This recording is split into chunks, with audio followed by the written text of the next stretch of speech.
Brain stroke या लकवा या पक्षाघात एक इमरजेंसी सिचुएशन हो सकती है। आज जिस तरह से भारत डायबिटीज, हाइपरटेंशन और अन्य बीमारियों का केंद्र बनता जा रहा है, उसी तरह से हार्ट अटैक और ब्रेन स्ट्रोक जैसी समस्याएं भी लगातार बढ़ रही हैं। ब्रेन स्ट्रोक क्या होता है, इसको आने पर क्या करना चाहिए प्रारंभिक घंटों में, इसकी पहचान कैसे होती है, कैसे इसको हम अपनी लाइफस्टाइल से इससे बच सकते हैं, इन सभी विषयों पर बात करने के लिए आज हमारे साथ प्रोफेसर डॉक्टर नीरज कुमार साहब हैं, जो किंग जॉर्जेस मेडिकल विश्वविद्यालय लखनऊ के न्यूरोलॉजी विभाग में प्रोफेसर हैं। तो डॉक्टर साहब, सबसे पहले तो आप बहुत बहुत स्वागत है आकाशवाणी के कार्यक्रम में। धन्यवाद। डॉक्टर साहब, सबसे पहले तो इसी पर आते हैं कि ब्रेन स्ट्रोक या लकवा या पक्षाघात क्या है। जैसा कि आपने ब्रेन स्ट्रोक के साथ में हार्ट अटैक के बारे में बात की, तो दोनों में एक मूल अंतर हम समझ सकते हैं कि दोनों ही जो बीमारियां हैं वो खून की धमनियों में रुकावट की वजह से उस संबंधित ऑर्गन, जैसे हार्ट अटैक में हार्ट में अगर खून की कमी का दौरा होने लगता है या खून के दौरे में ब्रेन में खून का प्रवाह कम हो जाए या ब्रेन की नस जो है फट जाए, उसकी वजह से ये सिम्टम आते हैं। तो हार्ट के अटैक के समय तो मरीज को दर्द महसूस होता है, तो वो तुरंत उस सिम्टम को समझ पाता है और बता पाता है और इलाज करने के लिए डॉक्टर के पास पहुंच जाता है। ब्रेन स्ट्रोक जो चीज होती है उसमें क्या दिक्कत होती है कि मरीज में आमतौर पे 3-4 तरह के लक्षण होते हैं, जिसमें कि पहला तो यही है कि मरीज में आवाज में बदलाव आ जाए या मरीज में किसी अंग में कमजोरी आ जाए, चाहे वो हाथ हो या हाथ पैर एक तरफ का कमजोर हो जाए या मरीज में होश में कमी हो जाए। तो कई बार ऐसा भी होता है कि जब मरीज को होश की कमी आ गई, ये अटैक जो है रात में सोते सोते हो गया, तो मरीज जो है किसी को बता नहीं पाता है और अटेंडेंट को भी सुबह तक पता नहीं चलता है। तो इस वजह से जो है इलाज या डॉक्टर के पास जाने में देरी हो जाती है। तो ब्रेन स्ट्रोक को जो हम लोग डिफाइन करते हैं, उसका साधारण शब्दों में एक तरह से समझा जा सकता है कि अगर दिमाग में जो खून की नसें ब्लड की सप्लाई ले जा रही हैं, तो वो अचानक से उसमें कोई कमी आ जाए, चाहे वो खून का थक्का जमने की वजह से हो या फिर धमनियां फट जाएं उसकी वजह से हो, और ब्रेन का कोई भी हिस्सा इस तरह से प्रभावित होता है, तो उसे हम ब्रेन स्ट्रोक कहते हैं। डॉक्टर साहब, क्या ब्रेन स्ट्रोक के अलग अलग प्रकार भी होते हैं? ब्रेन स्ट्रोक 2 मुख्य प्रकार के हम लोग कह सकते हैं, जिसमें एक होता है इस्चेमिक स्ट्रोक। इस्चेमिक स्ट्रोक करीब 80 से 85% मरीजों में इस्चेमिक स्ट्रोक होता है, और दूसरा होता है हेमोरेजिक स्ट्रोक, जो कि 15-20% में हेमोरेजिक स्ट्रोक होता है। इस्चेमिक स्ट्रोक का मतलब होता है कि जो खून का प्रवाह वाली खून की नलियां हैं उसमें अंदर से रुकावट आ जाए, जिससे कि आगे के हिस्से में कोई ब्लड ना जाए। हेमोरेजिक स्ट्रोक में खून की नलियां जो हैं वो कमजोर हो जाती हैं, तो वो फट जाती हैं। फटने की वजह से खून का रिसाव ब्रेन में चालू हो जाता है और जो ब्रेन का हिस्सा है वो भी डैमेज होता है, और खून की धमनियों में जब खून इकट्ठा हो गया तो आगे का ब्लड भी रुक जाता है और आसपास जहां जहां ब्लड जाएगा वो हिस्सा भी डैमेज हो जाता है। तो दोनों में डैमेज तो ब्रेन का हो ही रहा है, लेकिन दोनों में कारण जो है थोड़े से अंतर में है। डॉक्टर साहब, जैसा कि मैं समझ पा रहा हूँ कि जैसे हेमोरेजिक है स्ट्रोक और उसमें खून बह रहा है, तो वो ब्रेन के पार्ट्स पर ज्यादा दबाव डालेगा और उनको डैमेज करेगा। इस्चेमिक में भी आपने बताया कि डैमेज तो होता है, पर इसमें ज्यादा डैमेज किस में होता है, जिससे कि जो इसकी रिकवरी है वो ज्यादा जल्दी किस प्रकार के स्ट्रोक में ज्यादा होती है, अगर उसको समय से इलाज मिल जाए? देखिए, इस्चेमिक स्ट्रोक जो होता है,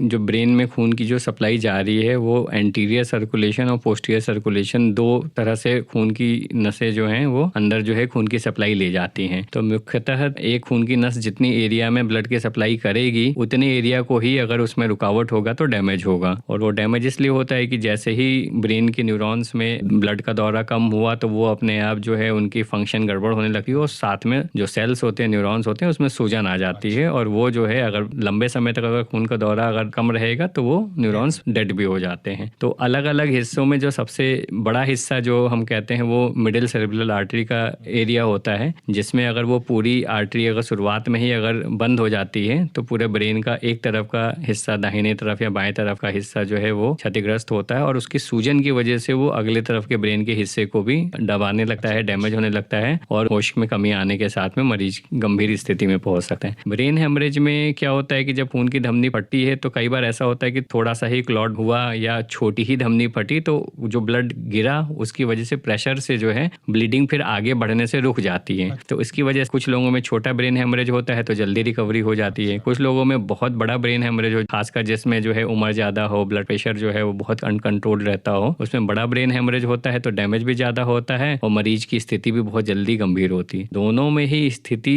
थोड़े से छोटे से इन्फार्क्ट या ब्लीड होने से लेके और गंभीर स्थिति तक दोनों में ही नहीं होती है। जी डॉक्टर साहब, जैसा कि आपने बताया कि अगर स्ट्रोक आ रहा है तो उसको लक्षण को पहचानना बहुत जरूरी है, जैसे चेहरे का लटकना हुआ, हाथ पैरों में कमजोरी हुई, आवाज का लड़खड़ाना या आवाज में परिवर्तन हुआ, कुछ और भी लक्षण हो सकते हैं? हाँ देखिए, अगर ब्रेन को समझा जाए तो ब्रेन में दाहिने और बाएं तरफ जो ब्रेन के काम होते हैं वो अलग अलग होते हैं। उसी के साथ साथ ब्रेन के कई सारे हिस्सों के काम भी अलग अलग होते हैं। जैसे आंखों का देखने का भी हिस्सा है, चलने के लिए भी जैसे ब्रेन का कोई हिस्सा जो है वो चलने के काम में हेल्प करता है, और हाथ पैर की कमजोरी, आवाज, ये सब चीजें तो हैं ही हैं। तो जैसे अगर देखा जाए तो अगर अचानक आंखों की रोशनी में कोई फर्क आ जाए तो वो भी एक लकवे का प्रकार हो सकता है। अगर आवाज की लड़खड़ाहट के साथ में अगर किसी को चलने में डगमगाहट हो जाए तो जो सेरिबेलम हमारा ब्रेन का हिस्सा होता है, जो हम ब्रेन के पीछे वाले हिस्से में कहते हैं, तो कई बार सेरिबेलम में भी स्ट्रोक हो जाए या फिर उसमें हेमरेज हो जाए तो उसकी वजह से भी आदमी में होश तो रहता है, आवाज में थोड़ी लड़खड़ाहट पर महसूस होती है, लेकिन चलने में बहुत डगमगाहट होती है, हाथों से काम करने में बहुत डगमगाहट होती है। तो ये भी लक्षण जो है वो स्ट्रोक के ही है। तो ज्यादातर तो आपको कमजोरी की तरह प्रेजेंट करेंगे कि किसी को हाथ पैर की कमजोरी दाहिने तरफ या बाएं तरफ की आ गई, साथ में आवाज में लड़खड़ाहट हो गई, या पहचानने में भी कई बार दिक्कत हो जाती। कई लोग अचानक जो है इस तरह से होता है कि वो चीजें जो है शब्द समझ नहीं पा रहे हैं, बोल नहीं पा रहे हैं, तो खाली आवाज लड़खड़ाहट के बजाय खाली वो चीजों को समझना उनका गड़बड़ हो जाता है। तो ये सारे अलग अलग जो ब्रेन के हिस्से हैं उनके काम अलग हैं, इसीलिए उनके लक्षण भी अलग अलग हो। लेकिन कोई भी चीज अगर अचानक किसी मरीज में हो रही है तो उसको स्ट्रोक मानते हुए उसका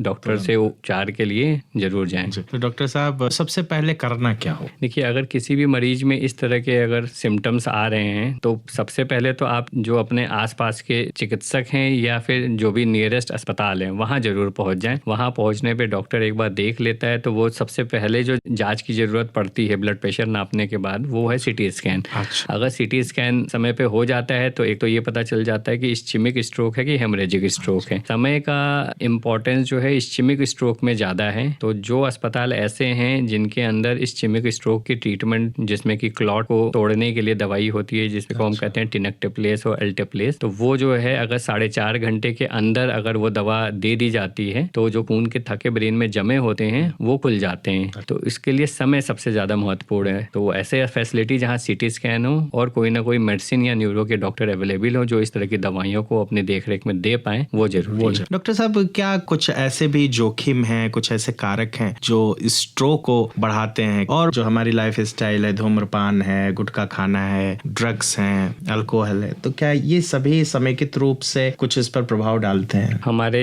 स्ट्रोक के कई सारे रिस्क फैक्टर्स होते हैं जिसको हम 2 कैटेगरी में आसानी से बांट सकते हैं। एक होता है मॉडिफाइबल और एक होता है नॉन मॉडिफाइबल। तो कई लोगों में अनुवांशिक भी चीजें होती हैं जिसकी वजह से स्ट्रोक के रिस्क ज्यादा होते हैं, जिसको हम नहीं बदल सकते हैं। मेल और फीमेल में और उम्र के साथ में भी अलग अलग जो है रिस्क होता है। लेकिन जो चीजें हम चेंज कर सकते हैं उसमें खासकर यही है कि हेल्दी लाइफस्टाइल हो, वेट हमारा एक एप्रोप्रिएट हो, ब्लड प्रेशर नियमित रूप से चेक हो और ब्लड प्रेशर कंट्रोल में रखा जाए अगर ब्लड प्रेशर की मेडिकेशन ले रहे हैं। अगर किसी को कोलेस्ट्रॉल ज़्यादा है तो चिकनाई वाली चीज़ें कम खाएं और कोलेस्ट्रॉल कंट्रोल रखें। अगर कोई धूम्रपान कर रहा है उससे भी जो है ब्लड की थके जमने के चांसेस बढ़ जाते हैं। किसी को अगर हार्ट अटैक की समस्या हुई है पहले तो हार्ट से संबंधित दवाइयाँ जो कि खून पतला करने के लिए दी जाती हैं उसका इलाज भी जारी रखना जरूरी होता है। और इसी के साथ शराब जैसे है, अगर कोई ड्रग्स ले रहा है तो ये भी जो है स्ट्रोक के कारण होते हैं। तो इन सारे रिस्क फैक्टर्स को कंट्रोल करना, इनसे बचना, यही जो है सबसे पहला इलाज है स्ट्रोक।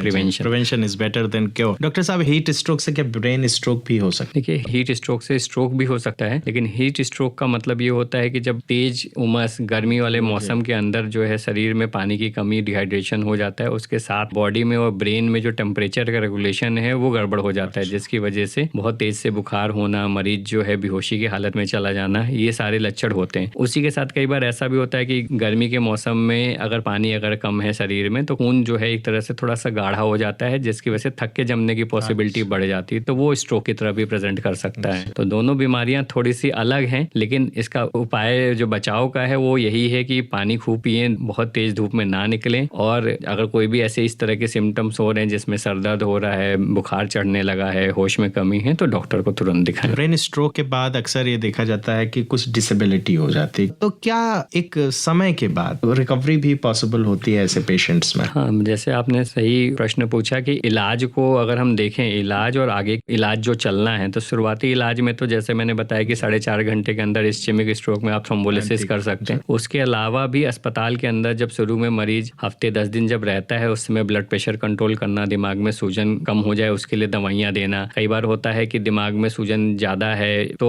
न्यूरोसर्जरी का भी कोई ना कोई ट्रीटमेंट की ज़रूरत पड़ जाती है। ये सब प्रक्रियाओं के बाद जब मरीज एक बार डिस्चार्ज होता है तो कहीं ना कहीं कुछ चीज़ें उसमें जो हैं पूरी सुधार नहीं होती, जिसमें खासकर लकवा या कमजोरी चीज़ रहती है, आवाज़ में बदलाव रहता है। तो आगे दवाइयों के साथ में स्पीच थेरेपी का रोल भी रहता है, जिसमें धीरे धीरे करके जो स्पीच में रिकवरी है उसके लिए गाइड किया जाता है। ब्लड प्रेशर कंट्रोल के साथ में फिजियोथेरेपी का भी रोल रहता है, जिसमें कि कैसे एक्सरसाइज करना है। धीरे धीरे जब दिमाग में न्यूरॉन्स जो है वो डैमेज उसका सही होगा तो हाथों में जो कमजोरी जब इम्प्रूव करे तो हाथ में पैर में जो जोड़ है वो बिल्कुल जम ना जाए, गांठें जो है अकड़ ना जाए। इसके लिए फिजियोथेरेपी करते रहना जरूरी है ताकि हाथ और पैर मुलायम रहें और जब ताकत आए तो आदमी चल पाए या अपने डेली रूटीन के काम कर पाए। तो आवाज़ और इसके अलावा कुछ जैसे आंखों की रोशनी में जो फ़र्क होता है वो भी धीरे धीरे करके रिकवर कर जाता है। लेकिन ये इलाज जो होता है वो किसी को 6 हफ्ते 8 हफ्ते से लेके और साल भर तक के उसमें जो है ये एक्टिवली लगे रहना पड़ता है। एक बार कुछ सुधार हो जाता है 80-90% तक अगर वो सुधार आ जाता है, उसके बाद से जो मेन बीमारी के कारण थे, जैसे कि अगर किसी का ब्लड प्रेशर की बीमारी निकली, डायबिटीज़ है, हार्ट है, तो उसका इलाज निरंतर चलता रहता है। डॉक्टर साहब, मान लीजिए किसी सीनियर सिटीजन को हुआ तो रिकवरी थोड़ी लेट होगी, किसी जवान आदमी को हुआ तो रिकवरी फास्ट हो सकती है। देखिए, जो भी डैमेज है और जो रिकवरी है वो दोनों ही जो है वो उम्र पे ज़रूर डिपेंड करते हैं। जैसे कारण भी अलग अलग होते हैं, यंग में अलग कारण होते हैं, ओल्ड एज में कुछ कारण अलग होते हैं। तो यंग एज में जैसे एडिक्शन की प्रॉब्लम है, अल्कोहल की है, सिगरेट की है और लाइफस्टाइल डिस्टर्बेंसेस की है, तो ये सारे कारण उसमें प्रमुख रोल निभाते हैं। ओल्ड एज में धीरे धीरे करके क्या होता है, जैसे शरीर का हर अंग जो है डैमेज हो रहा है, उसी तरह ब्रेन की नसें भी धीरे धीरे करके उसमें कहीं ना कहीं कोलेस्ट्रॉल का जमाव होता है, जो खून की नसें होती हैं वो भी कड़ी हो जाती हैं। तो उसमें इस्चेमिक और हेमोरेजिक स्ट्रोक दोनों के रिस्क ज़्यादा होते हैं यंग लोगों के मुकाबले में। और रिकवरी भी इसी पे डिपेंड करती है कि ब्रेन का इनिशियल जो शुरू का जो है वो क्या स्थिति है। तो ओल्ड एज में ब्रेन के न्यूरॉन्स पहले ही काफ़ी जो है वो डैमेज हो चुके होते हैं, डिमेंशिया की भी प्रॉब्लम आ चुकी होती है। तो जब डैमेज होता है तो रिकवरी करने में भी ये सारी चीज़ें जो हैं वो धीरे धीरे करके रिकवर करती हैं, टाइम लेती हैं और सारी चीज़ें पहले जैसी नहीं हो पाती हैं। यंग पेशेंट में क्योंकि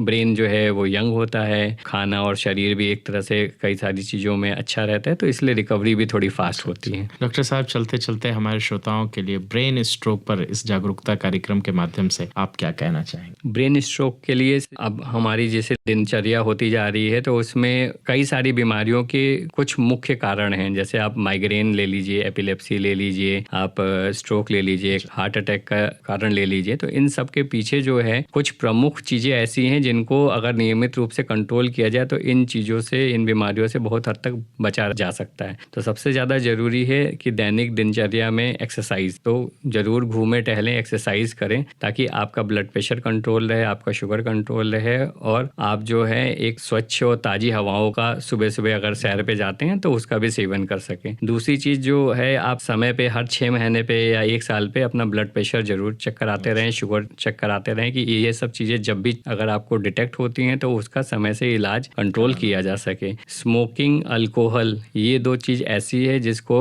आप ना करें सेवन तो आपके जीवन में हर तरह से वो अच्छा है। हाँ, तो वो पैसे को लेके भी फ़ायदा है, परिवार के लिए भी अच्छा है और आपके लिए तो अच्छा है ही है। इसके अलावा जो आप चीज़ों को फॉलो कर सकते हैं उसमें सबसे इम्पोर्टेंट जो है वो है नींद। तो रात में समय पे सोना और एक अच्छी नींद लेना, कम से कम 6 से 7 घंटे की अगर रात की आपकी नींद होती है तो आपका दिमाग भी चुस्त दुरुस्त रहेगा, इन बीमारियों से भी बचेंगे और घर में भी जो भी आपका पारिवारिक जो संबंध है, लोगों से मिलना जुलना है, वो भी एक हंसमुख प्रभाव में रहेगा। अगर नींद कम हुई है तो चिड़चिड़ापन आ जाना, माइग्रेन का सरदर्द हो जाना और ये बीमारियां तो खैर समय के साथ में हो ही जाती हैं। तो डॉक्टर नीरज कुमार साहब, आप आकाशवाणी के स्टूडियो आए और ब्रेन स्ट्रोक पर एक लंबी चर्चा में आपने भाग लिया और जो हमारे श्रोता आपको सुन रहे हैं वो निश्चित तौर पर इससे लाभान्वित होंगे। आपका बहुत बहुत धन्यवाद।